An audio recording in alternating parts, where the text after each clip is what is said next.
ان اللہ لا يستحيي ان يضرب مثلا ما بعوضة فما فوقها فاما الذين آمنوا فيعلمون انه الحق من ربهم واما الذين كفروا فيقولون ماذا اراد الله بهذا مثلا يضل به كثيرا ويهدي به كثيرا وما يضل به إلا الفاسقين الذين ينقضون عهد الله من بعد ميثاقه ويقطعون ما أمر الله به أن يوصل ويفسدون في الأرض أولئك هم الخاسرون۔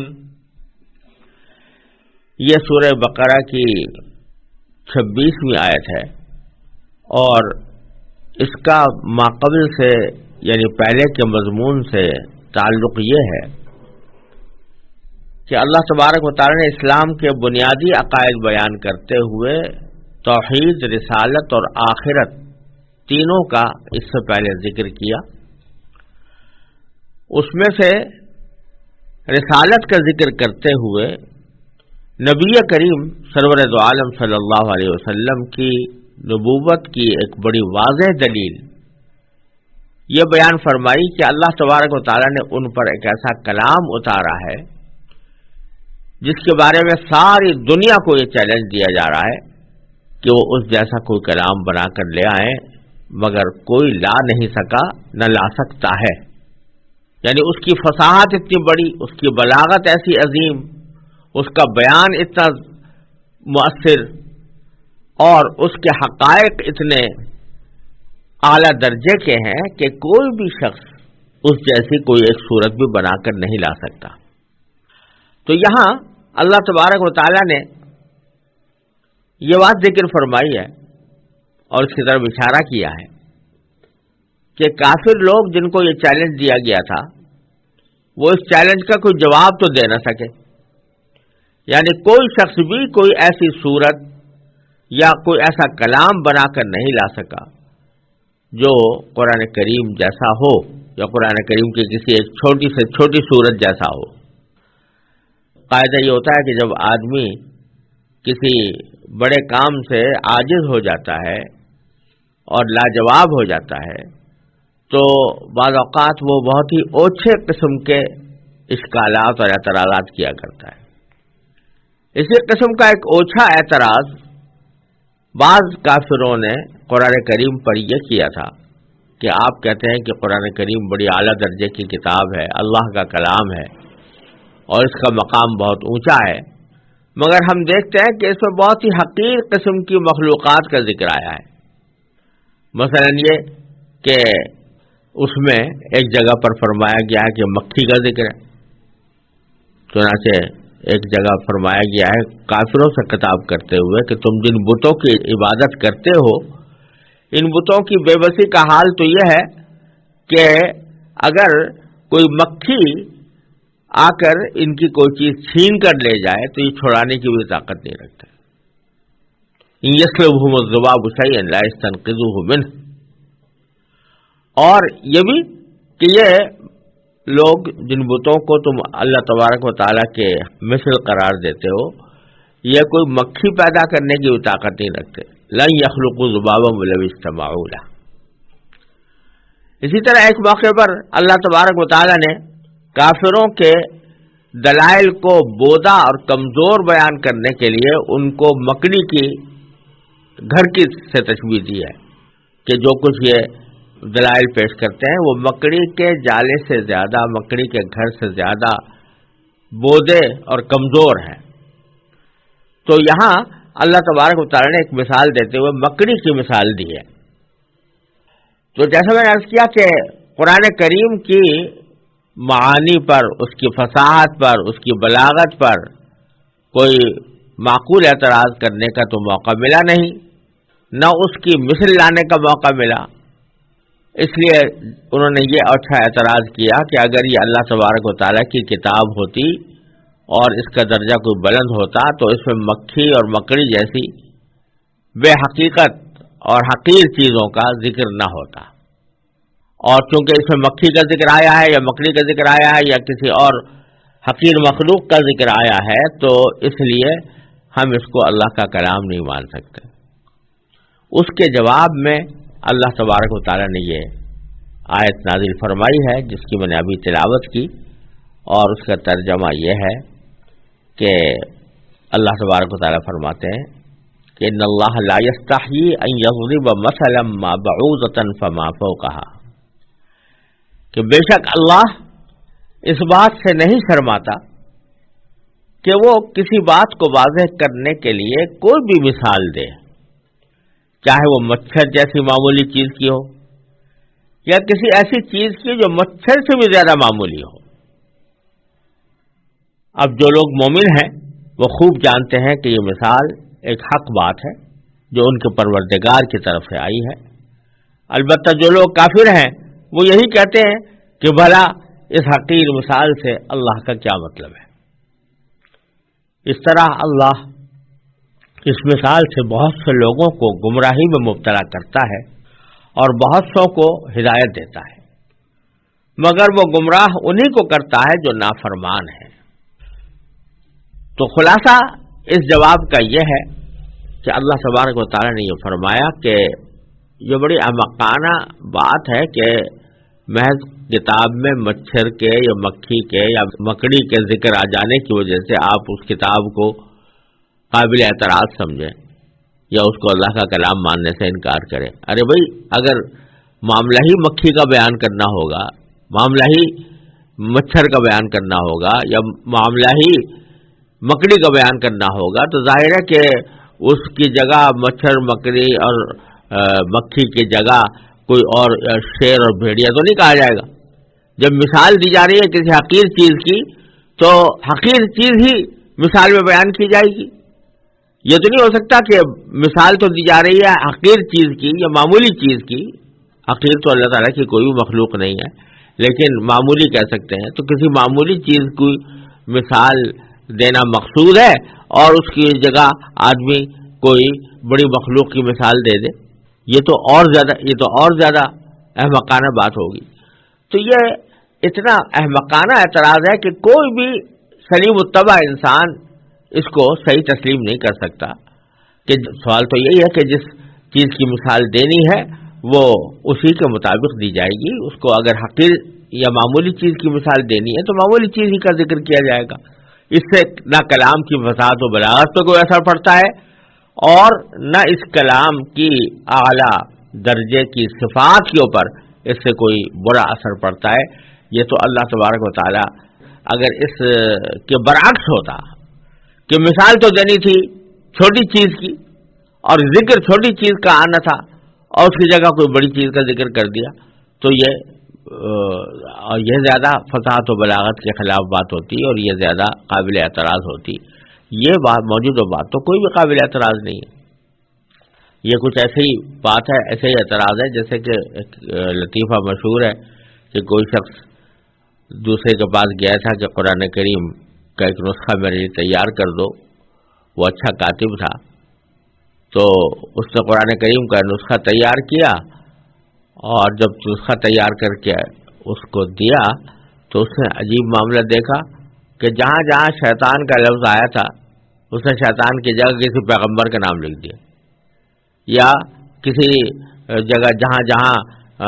کافر کا ذکر آیا تھا تو کافر کی جگہ مسلم لکھ دیا۔ تو جب یہ کیا حرکت کی ہے تو کہنے لگا کہ جی اللہ کا تعالیٰ کا کلام ہے، اس میں شیطان کا ذکر نہیں ہونا چاہیے، اس لیے میں شیطان کی جگہ میں نے یہ مقدس نام لکھ دیے ہیں۔ تو یہ اعتراض کچھ اسی قسم کا تھا کہ یہ مکھی اور مچھر کا ذکر کیوں آ رہا ہے قرآن کریم میں۔ ایک معمولی عقل کا آدمی بھی اس کو صحیح تسلیم نہیں کر سکتا۔ یہ بات کہنے کے دوران اللہ تبارک و تعالی نے ایک اہم مسئلہ یہ بیان فرمایا ہے کہ اللہ اس کے ذریعے بہت سے لوگوں کو گمراہی میں مبتلا کرتا ہے اور بہت سو کو ہدایت دیتا ہے، مگر گمراہ انہی کو کرتا ہے جو نافرمان ہے۔ بتلانا یہ مقصود ہے کہ اللہ تبارک و تعالیٰ کی یہ کتاب جو لوگوں کی رہنمائی کے لیے، ہدایت کے لیے آئی ہے، اس کا اصل مقصد تو یہی ہے کہ لوگوں کو ہدایت دے. لیکن جب لوگ ضد پر، ہر دھرمی پر آمادہ ہو جائیں اور اتنے اعلیٰ کلام کے مقابلے میں ایسے بیہودہ اعتراضات لگانے لگے ہیں اور انہوں نے اپنا ہر درمی کا طریقہ اختیار کر لیا ہو، تو پھر اللہ تبارک و تعالی اسی قرآن کے ذریعے ان کو گمراہی میں مبتلا کر دیتے ہیں. اسی لیے قرآن کریم کے بارے میں نبی کریم سرور دو عالم صلی اللہ علیہ وسلم نے ارشاد فرمایا ہے کہ القرآن حجت لک او علیک، یہ قرآن یا تو تمہارے لیے دلیل بنے گا تمہارے نیک اعمال کی، یا تمہارے خلاف دلیل بنے گا آخرت میں. تو قرآن تو نازل ہو رہا تھا صدیق اکبر پر بھی، فاروق اعظم پر بھی، یعنی نازل ہو رہا تھا ان کے لیے بھی، ان کے سامنے پڑھا جا رہا تھا، اور صدیق اکبر کے لیے بھی، حضرت فاروق اعظم کے لیے بھی، عثمان غنی اور علی مرتضیٰ کے لیے بھی، اور رضی اللہ تعالیٰ عنہ اجمعین، اور سورہ تمام صحابہ کرام کے سامنے. لیکن ان حضرات کی تو ہدایت میں اضافہ کر رہا تھا، اور یہی قرآن ابو جہل اور ابو لہب اور دوسرے کافروں کے سامنے بھی پڑھا جا رہا تھا. مگر جو قرآن کریم کی آیتیں نازل ہوتی ان کی گمراہی میں اور اضافہ ہوتا. وجہ کیا ہے کہ پہلے قسم کے جو لوگ تھے انہوں نے اپنے دل کے دروازے حق کو قبول کرنے کے لیے بند نہیں کیے تھے، وہ طالب حق تھے، لہذا جب حق بات ان کے سامنے آئی تو انہوں نے بے تأمل ان کو قبول کر لیا. اور دوسرے قسم کے لوگوں نے یہ طے کر رکھا تھا یا قسم کھا رکھی تھی کہ ہمیں ایمان نہیں لانا. جب ایمان نہیں لانا تو ہر طرح کے اعتراضات اس کے اوپر کرنے ہیں. تو اسی قسم کا ایک اعتراض یہ بھی انہوں نے کیا تھا. اس لیے جب انہوں نے ہر درمی کا طریقہ اپنایا تو پھر اللہ تعالیٰ کی سنت یہ ہے کہ اس ہر درمی اور عناد کے نتیجے میں پھر اللہ تبارک و تعالیٰ ان کو گمراہی میں ہی پڑا رہنے دیتا ہے. یہی معنی ہے کہ اللہ تعالیٰ اس کے ذریعے بہت سو کو تو ہدایت عطا فرماتا ہے اور بہت سو کو گمراہی میں مبتلا کرتا ہے. لیکن ساتھ ہی فرما دیا کہ گمراہ انہی کو کرتا ہے جو نافرمان ہے، یعنی جو پہلے ہی سے یہ بات طے کیے بیٹھے ہیں کہ ہمیں بات ماننی نہیں ہے. تو ظاہر ہے جب انہوں نے خود وہ راستہ اختیار کر لیا تو اللہ تبارک و تعالیٰ بھی ان کو گمراہی میں پڑا رہنے دیتا ہے اور گمراہ کر دیتا ہے. لہذا اس سے سبق یہ مل رہا ہے کہ آدمی کو ہر وقت حق کا طالب رہنا چاہیے، اور ہر وقت اس کو یہ ذہن میں رکھنا چاہیے کہ مجھے حق کی ضرورت ہے، اور حق کی جو بات بھی میرے سامنے آئے گی میں اس کو قبول کروں گا. اور کسی ایک بات کے اوپر آدمی اس طرح جم کر بیٹھ جائے کہ کتنے ہی دلائل اس کے مقابلے پر لائے جا رہے ہوں اور وہ اس کو ماننے کے لیے تیار نہ ہو، قسم کھا کر بیٹھا ہوا ہو کہ میں اس کو مانوں گا نہیں، تو پھر اللہ بچائے یہ چیز اس کی گمراہی کا ذریعہ بن جاتی ہے اور اللہ تبارک و تعالیٰ اس کی وجہ سے گمراہ کر دیتا ہے. پھر اگلی آیتوں میں اللہ تبارک و تعالیٰ نے جو فرمایا تھا کہ صرف نافرمانوں ہی کو گمراہ کرتا ہے، تو اس نافرمانوں کی کچھ صفات بیان فرمائی. کوئی نافرمان لوگ کیسے ہیں، کیسے ہوتے ہیں، تو وہ اگلی آیت میں ان کا بیان فرمایا ہے کہ الذین ینقضون عہد اللہ من بعد میثاقہ ویقطعون ما امر اللہ بہ ان یوصل ویفسدون فی الارض اولئک هم الخاسرون. تو یہ تین صفتیں بیان فرمائی کہ فاسق لوگ یا نافرمان لوگ کون ہیں. وہ جو اللہ سے کیے ہوئے عہد کو پختہ کرنے کے بعد بھی توڑ دیتے ہیں، اور جن رشتوں کو اللہ نے جوڑنے کا حکم دیا ہے انہیں کاٹ ڈالتے ہیں اور زمین میں فساد مچاتے ہیں. ایسے ہی لوگ بڑا نقصان اٹھانے والے ہیں. نافرمانوں کی اللہ تبارک و تعالی نے یہاں پر تین صفات ذکر فرمائی ہیں. ایک یہ کہ وہ عہد کو پکا کرنے کے بعد توڑ دیتے ہیں. عہد سے یہاں پر کیا مراد ہے؟ بہت سے مفسرین نے یہ فرمایا ہے کہ اس عہد سے مراد وہ عہد الست ہے جس کا ذکر آگے سورہ اعراف میں آنے والا ہے کہ اللہ تبارک و تعالی نے تمام روحوں کو جمع کر کے ان سے یہ عہد لیا تھا کہ الست بربکم، کیا میں تمہارا پروردگار نہیں ہوں؟ سب نے اللہ تعالیٰ کے پروردگار ہونے کا اقرار کر کے یہ عہد کیا تھا کہ وہ اللہ تعالیٰ کی اطاعت کریں گے۔ اور پھر جو فرمایا کہ عہد کو پکا کرنے کے بعد، تو پکا کرنے سے مراد بظاہر یہ ہے کہ ہر دور میں اللہ تعالیٰ کے پیغمبر آتے رہے ہیں جو اس عہد کو یاد دلا کر اللہ تعالیٰ کے خالق و مالک ہونے پر دلائل قائم کرتے رہے ہیں اور ان کو اس عہد کے اوپر قائم رہنے کی تاکید کرتے رہے ہیں۔ تو عہد تو وہ الست میں ہوا تھا، اور من بعد میثاق ہی اس کو مزید پختہ کرنے کے لیے اللہ تعالیٰ پیغمبر بھیجتے رہے ہیں۔ ان پیغمبروں کی تعلیمات اور ہدایات کے سننے کے باوجود اور ان کے معجزات کو آنکھوں سے دیکھنے کے باوجود، ان کی تعلیمات حاصل کر لینے کے باوجود یہ لوگ اس عہد کو توڑتے رہے ہیں اور اللہ تبارک و تعالیٰ سے جو عہد کیا تھا اس کا انہوں نے احترام نہیں کیا۔ اور اس عہد کی ایک اور تشریح بھی ممکن ہے، اور وہ یہ کہ اس سے مراد وہ عملی اور خاموش عہد ہے جس کو آج کل کی اصطلاح میں کہہ سکتے ہیں کہ ٹیسٹ کوویننٹ ہے، جو ہر انسان پیدا ہوتے ہی اپنے خالق اور مالک سے کرتا ہے۔ یہ ایسا ہی ہے جیسے ہر شخص جو کسی ملک میں پیدا ہوتا ہے وہ اس ملک کا شہری ہونے کے ناطے یہ خاموش عہد کرتا ہے کہ وہ اس ملک کے قوانین کا پابند ہوگا، خواہ زبان سے اس نے کچھ نہ کہا ہو، لیکن اس کا کسی ملک میں پیدا ہونا ہی اس عہد کے قائم مقام ہے۔ یہی وجہ ہے کہ جو لوگ کسی ملک کے اندر پیدا ہوتے ہیں ان کو اس ملک کا شہری قرار دینے کے لیے کسی عہد نامے کو پڑھنے کی ضرورت نہیں ہوتی، اور نہ اس کے لیے کوئی باقاعدہ اہتمام کرنا پڑتا ہے۔ وہ پیدا ہو گئے تو بس خود بخود اس ملک کے شہری بن گئے۔ لیکن جو لوگ جو باہر سے آتے ہیں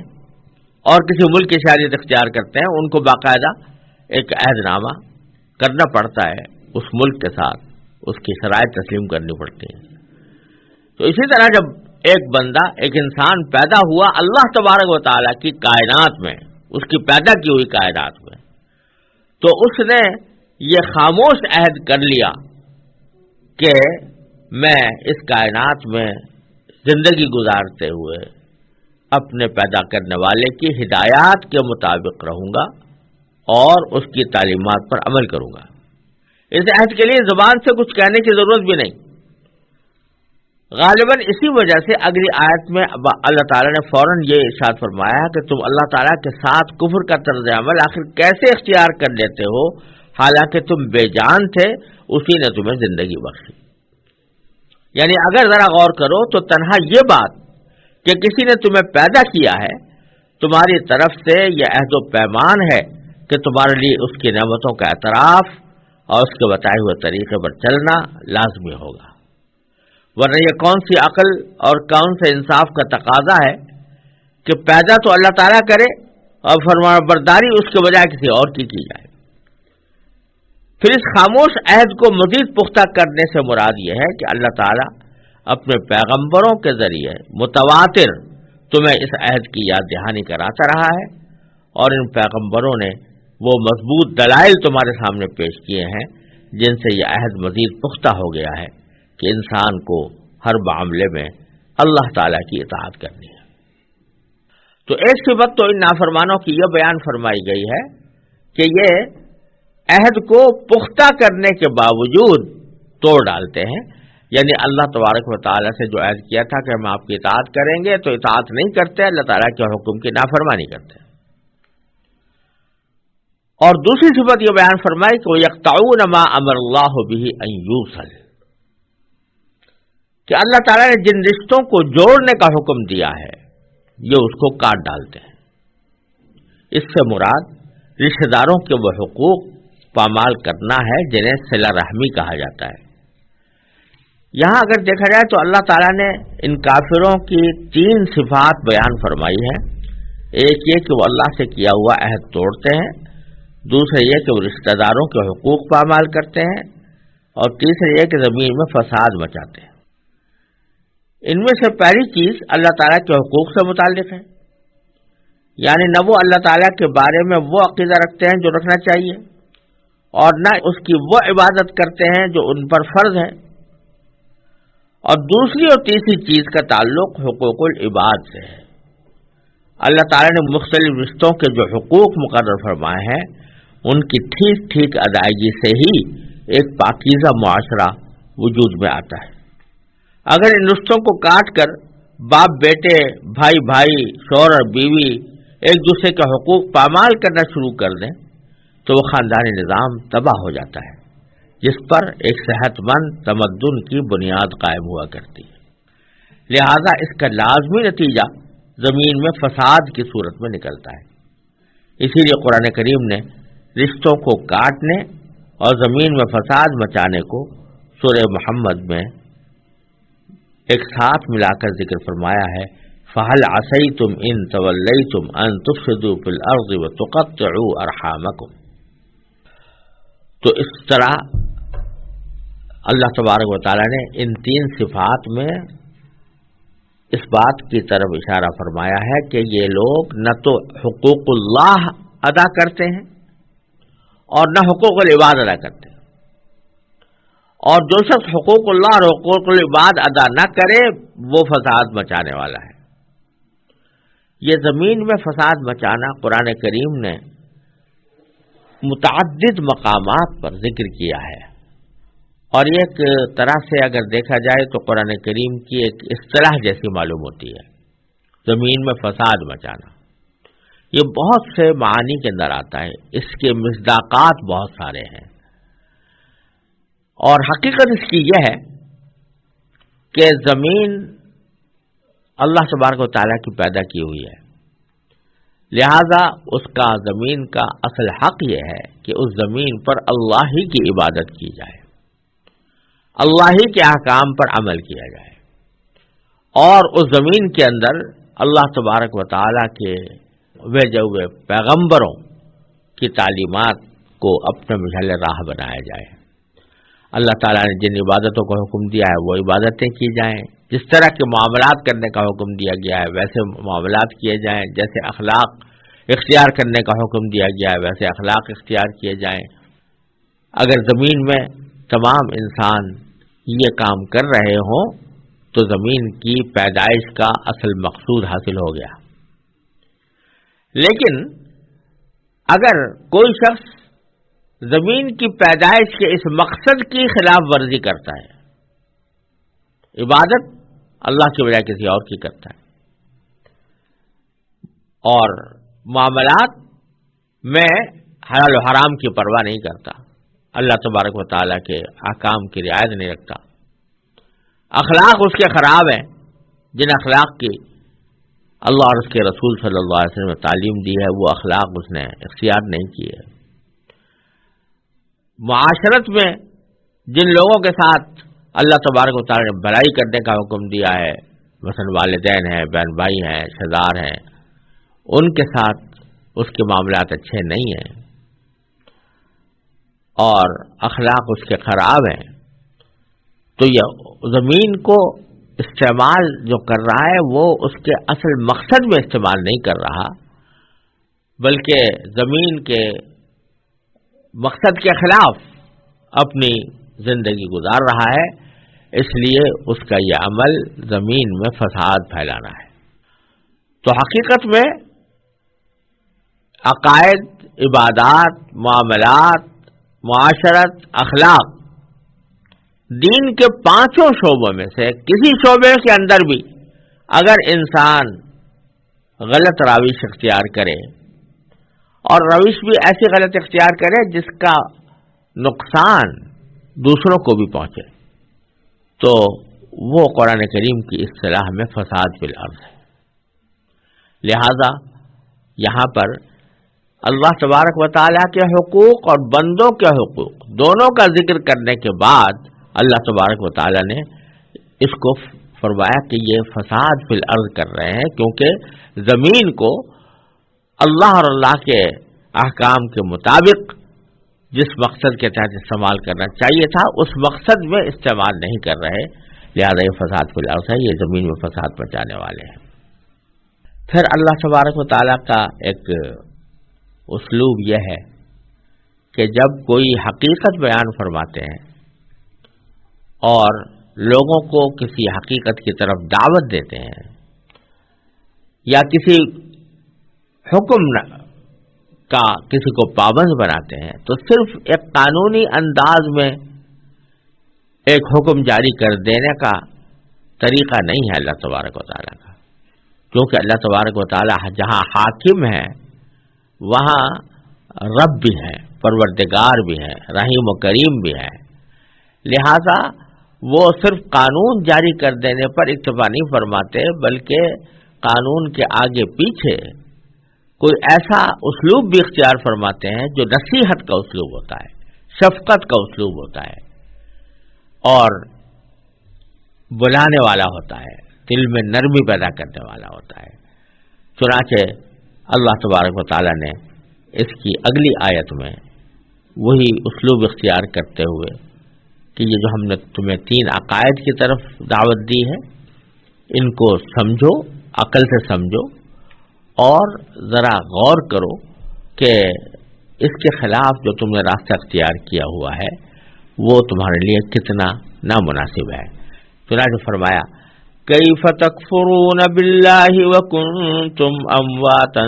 فاحیاکم ثم یمیتکم ثم یحییکم ثم الیہ ترجعون، یعنی تم اللہ کے ساتھ کفر کا طرز عمل آخر کیسے اختیار کر لیتے ہو، حالانکہ تم بے جان تھے، اسی نے تمہیں زندگی بخشی،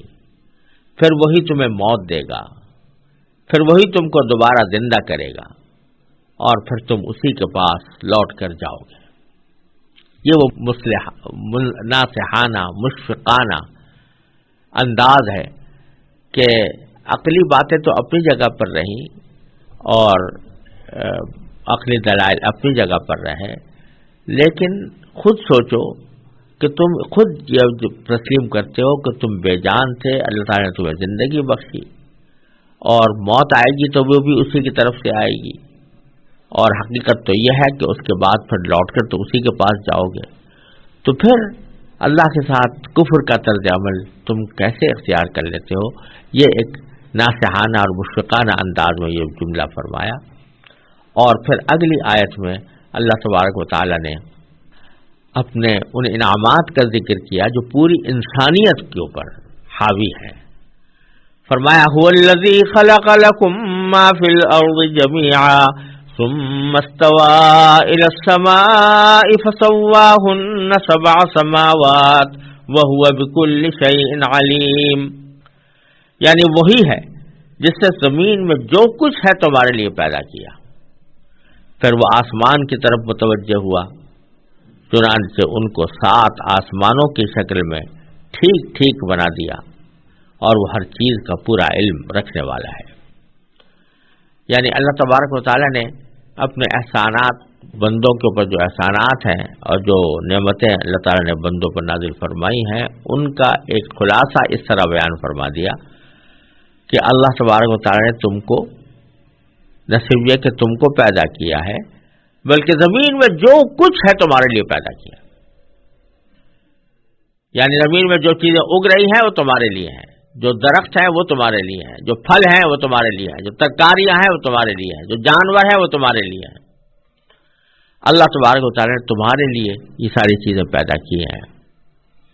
اور اللہ تبارک و تعالی نے ان کو تمہارے لیے حلال کیا ہے۔ اور یہیں سے فقہاء کرام نے یہ مسئلہ بھی مستنبط کیا ہے کہ اس کائنات میں جتنی بھی چیزیں ہیں اللہ تبارک و تعالی کی پیدا کی ہوئی ہیں، ان کا استعمال میں اصل یہ ہے کہ بندے کے لیے وہ حلال ہے، تا وقت ہے کہ کسی چیز کی حرمت کی کوئی دلیل نہ آ جائے، جب تک حرمت کا کوئی حکم نہ آ جائے، ناجائز ہونے کا حکم نہ آ جائے، یا قرآن کریم میں یا نبی کریم صلی اللہ علیہ وسلم کی احادیث میں، تو اس وقت تک ہم کسی چیز کو حرام نہیں کہہ سکتے، ناجائز نہیں کہہ سکتے، بلکہ چونکہ اللہ تعالیٰ نے زمین کی ساری چیزیں ہمارے نفع کے لیے پیدا کی ہیں، لہذا وہ اس وقت تک حلال رہیں گی جب تک کہ ان کے خلاف کوئی حلال ہونے کے خلاف کوئی دلیل ہمارے سامنے نہ آ جائے۔ تو اللہ تعالیٰ فرما رہے ہیں کہ زمین میں تو یہ حال ہے کہ ہم نے تمہارے لیے سب کچھ تمہارے لیے پیدا کیا، اور پھر ہم نے فرمایا کہ آسمان بھی پیدا کیے ہیں، اور 7 اوپر تیرے نیچے آسمان پیدا کیے ہیں، وہ بھی ہمارا ہی کارنامہ ہے۔ اور یہ مشرکین عرب بھی مانتے تھے کہ آسمان کو پیدا کرنے والا اللہ تعالیٰ ہے۔